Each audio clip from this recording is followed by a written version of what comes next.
Au lendemain de la Première Guerre mondiale, en 1922, la Palestine passe sous mandat britannique. La Grande-Bretagne, ayant promis au mouvement sioniste la création d'un foyer national juif en Palestine, est obligée d'accepter une importante vague d'immigration des Juifs. À la fin des années 30, la proportion de la population juive en Palestine est passée à 30%, principalement à cause de la montée du nazisme en Allemagne. Cette situation accentue les tensions entre deux peuples qui désormais se partagent une seule terre. En 1937, les Anglais font une première proposition de partage. L'établissement d'un État juif au nord, le reste de la Palestine un État arabe et la région de Jérusalem resteraient sous contrôle britannique. Mais la Seconde Guerre mondiale met fin à ces plans. Le 29 novembre 1947, l'ONU approuve un nouveau plan de partage dans lequel Jérusalem et Bethléem bénéficient d'un statut international particulier, ouvert aux deux peuples. Ce plan est accepté par les sionistes mais rejeté par l'ensemble des Arabes. Malgré tout, Ben Gourion, fondateur du Parti travailliste israélien, proclame l'État d'Israël le 14 mai 1948. Le lendemain, les États arabes voisins lancent une attaque contre ce nouvel État qu'ils ne reconnaissent pas. En juillet 1948, l'État d'Israël contre-attaque et annexe une grande partie du territoire dévolu aux Palestiniens. En 1949, l'armistice des accords de Rhodes scelle ses frontières. C'est la ligne verte. Gaza est alors sous le contrôle de l'Égypte et la Cisjordanie est annexée par la Transjordanie. Les Palestiniens n'ont plus de territoire. En 1967, la guerre des 6 jours va mettre fin au statu quo. Israël, en réponse à des menaces voisines, envahit le Golan, le Sinaï, tous les territoires palestiniens, ainsi que Jérusalem. En 1973, la guerre du Kippour est engagée par les Égyptiens et les Syriens pour récupérer leur territoire. C'est un échec. Israël, soutenu par les États-Unis, réussit à dépasser les lignes.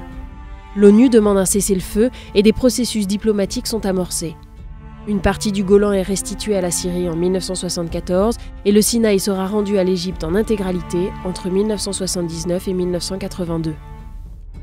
En décembre 1987, la première intifada va montrer que les Palestiniens refusent l'occupation d'Israël. Et le 15 novembre 1988, le Conseil national de l'Organisation de libération de la Palestine proclame la création d'un État palestinien selon le plan de partage de 1947.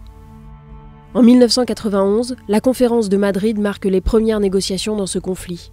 Elle sera suivie par les accords d'Oslo en septembre 1993.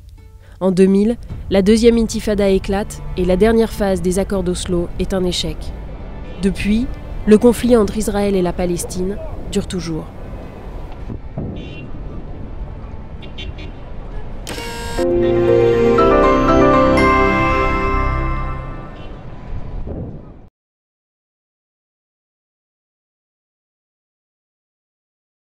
Gaza n'est pas un État, mais l'une des deux régions que comptent les territoires palestiniens avec la Cisjordanie.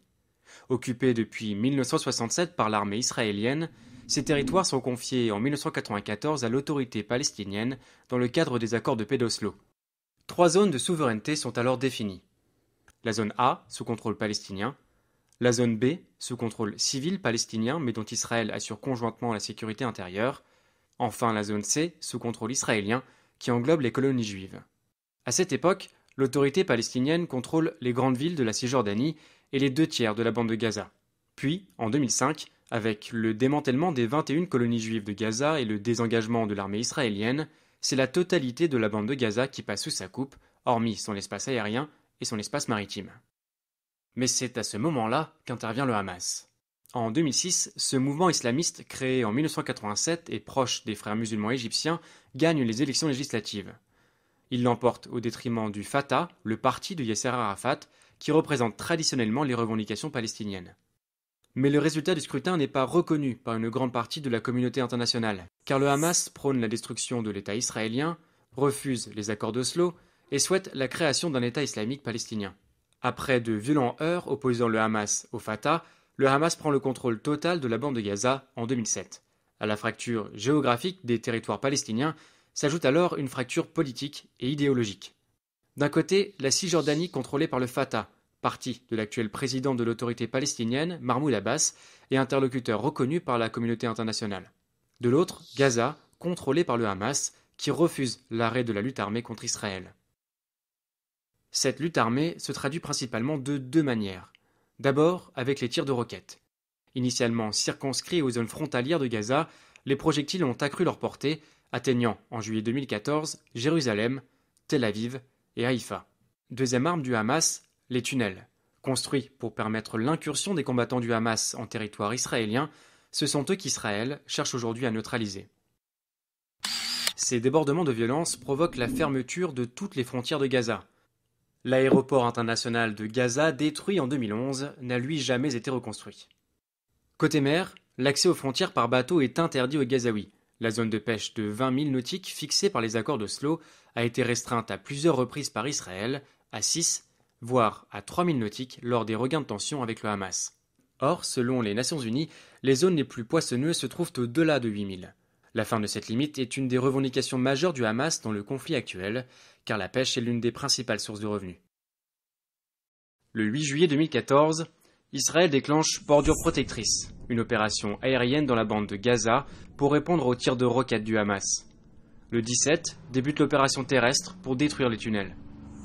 En 8 ans, c'est la 4e intervention militaire menée par Israël contre Gaza après pluie d'été, plomb durci et piliers de défense.